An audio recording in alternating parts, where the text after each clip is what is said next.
کہتے ہیں عشق اندھا ہوتا ہے، مگر ایک عاشق ایسا بھی تھا جس نے عاشق کو دیوانہ نہیں مجنوں بنا دیا۔ یہ کہانی ہے دو دلوں کی جنہیں زمانے نے ملنے نہیں دیا، لیکن لیلا اور مجنوں کی کہانی۔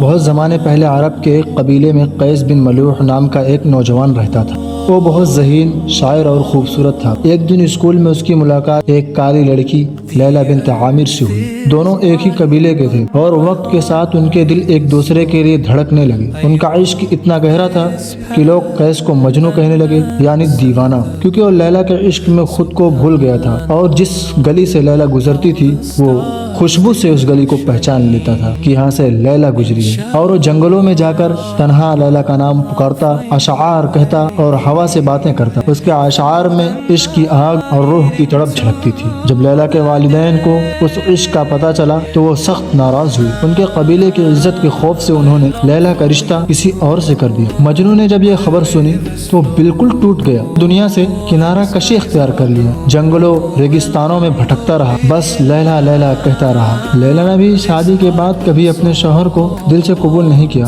وہ ہمیشہ مجنوں کے عشق میں روئی اور بیمار رہنے لگی۔ آخر کار ایک دن وہ دنیا سے چل بسی۔ جب مجنوں کو اس کی موت کی خبر ملی تو وہ اس کے مزار پر گیا اور وہیں سجدے کی حالت میں جان دے دی۔ یوں یہ دونوں عاشق مر گئے۔